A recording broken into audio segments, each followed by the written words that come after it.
जय जवान जय किसान। गोल्डन ईगल कंपनी मेरी ही नहीं आपकी भी है। आज से आप सभी को तेल बेचने के लिए एक दुकान से दूसरी दुकान भटकने की जरूरत नहीं, बिल्कुल नहीं। हमारी कंपनी आपकी मदद के लिए आपके दरवाजे तक आ गई है। इस काम के लिए मैं आपकी सोसाइटी को 10 करोड़ रुपए एडवांस दूंगा। आप जो 150 रुपए में बेच रहे थे, हमारी गोल्डन ईगल कंपनी उसी को 200 रुपए में खरीदेगी। किसी को कुछ पूछना है? आपके मन में जो सवाल है उससे पूछ सकते हैं। ओए, भगवान हम सबकी इच्छा पूरी कर रहा है तो फिर पूछने की क्या जरूरत? हम सब लोग तैयार हैं। क्या बोलते हो? हम सब तैयार हैं। रुक जाओ सब लोग।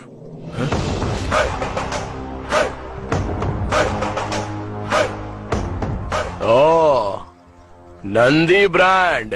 आप यहाँ खरीदने के लिए आए हैं, बेचने के लिए? खरीदने के लिए आए हैं। खरीद कर क्या करोगे? ऑफ कोर्स बेचेंगे इसे। ओहो, यहाँ बैठे सभी लोग मालिक की हैसियत से आए, पर मुझे तुम्हारे मालिक होने पर शक है। तू ओनर नहीं लगता, ब्रोकर लगता है।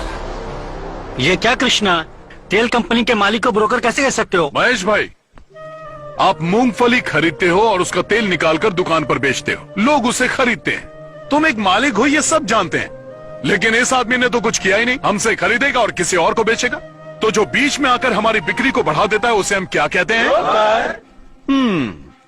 तो आपको समझ नहीं आया, ब्रोकर या ओनर? हाँ, यही डाउट है ना तुम्हें? डाउट नहीं है, यकीन है। चलिए जाने दीजिए ब्रोकर साहब, बताइए तेल आप किस कीमत पर बेचेंगे? 140 रुपीज। हमसे जब 200 में खरीद रहे हो तो 140 में कैसे बेचोगे? ये तुम्हारी समझ के बाहर है ब्रदर। वही तो हम जानना चाहते हैं ब्रदर, कि इतने बड़े नुकसान में क्या फायदा है तुम्हारा? 60 रुपए का नुकसान, यही छोटी सी बात तो हमारे पल्ले नहीं पड़ रही है ब्रदर। 8 सालों से इंडिया में ऑयल के बिजनेस में मेरा ब्रांड टॉप पर है। मुझे कभी भी नुकसान नहीं हुआ। चलो अच्छी बात है, लेकिन हमसे तेल खरीदने के बाद उसे हमारे ब्रांड के नाम से बेचोगे ना? वो इम्पॉसिबल है। ब्रांड तो सिर्फ मेरा ही होगा, द गोल्डन ईगल कंपनी। इसी नाम से तेल बिकेगा। इसका मतलब हमारे ब्रांड का बिस्तरा गुल कर ये दोगे। क्या कृष्णा, ऐसे तो हमारे सारे ब्रांड खत्म हो जाएंगे। इतना ही नहीं काका, उसके बाद आप मालिक नहीं नौकर बन जाएंगे। क्या मतलब? पदमपुर पप्पू गोंडा का पोता परमेशी अब अपने ही तेल का मालिक नहीं होगा? ये आपका ब्रोकर और आप सप्लायर। गोल्डन ईगल कंपनी के सिर्फ एक सप्लायर होंगे। ओए, हम जैसे लोगों को तेल बेचते हैं ना, वैसे ही ये भी हमारा वही तेल ज्यादा कीमत पर खरीद कर लोगों को बेच रहा है। तो इसमें हमको नुकसान क्या हो रहा है? फायदा ही तो है ना। परफेक्ट, बिल्कुल सही बात बोल रहा है ये, पर इसे ये बात समझ में नहीं आ रही है। तुझे प्रॉब्लम क्या है मेरे दोस्त? इसमें हमारा नुकसान ही क्या है कृष्णा? नुकसान?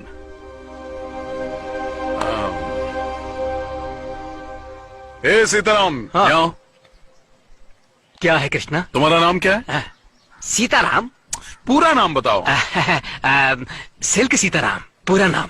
सिल्क सीताराम का मतलब? लगभग 30 साल पहले इस गांव में हमारी एक बड़ी दुकान थी, सिल्क साड़ी की दुकान। खानदानी व्यापार था, बहुत पैसा कमाते थे। घर पर ही बुनते थे और उसे ले जाकर अपनी दुकान में सजाकर बेच देते थे। फिर क्या हुआ? उस समय मैं लगभग 25 का रहा होऊंगा। मुंबई से एक बहुत बड़ी टेक्सटाइल कंपनी हमारे गांव में आई। उस टेक्सटाइल कंपनी वाले ने हमें कहा कि हम तुम्हें 20% ज्यादा फायदा देंगे। मेरा बाप लालची था, मान गया। 2 साल तक तो सब कुछ ठीक चलता रहा, लेकिन बाद में क्या हुआ? बाद में उन्होंने अचानक से सारे दाम धीरे से दम से गिरा दिए। वो दाम हमारे लिए कम था, हम सभी बर्बाद हो गए। मेरे बाप की दुकान बंद हो गई। पर दुकान बंद क्यों की? पूरे इलाके में सबसे ज्यादा नाम था तो दोबारा खोल सकते थे ना? हमारे पास जितने भी ग्राहक आते थे हम बॉम्बे कंपनी भेज देते थे, और वो लोग वापस हमारी दुकान पर क्यों आएंगे? हम लोग भारी कर्ज में दब गए।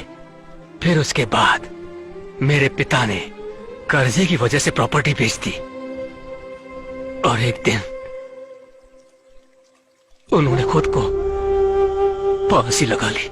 दूसरे दिन मेरी माँ ने सबके खाने में जहर मिला के खिला दिया, और खुद भी खा लिया।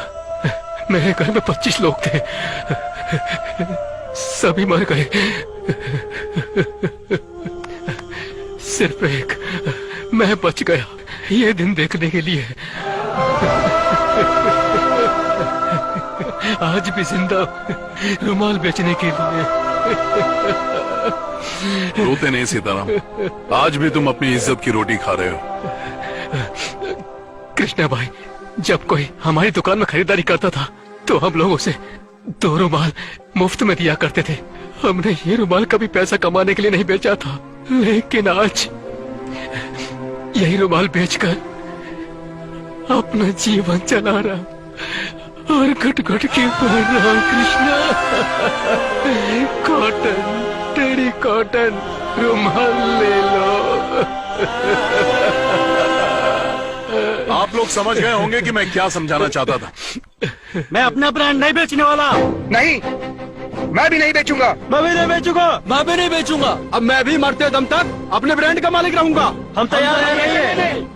ए ब्रोकर, तू यहाँ से एक रुमाल भी नहीं ले जा पाएगा।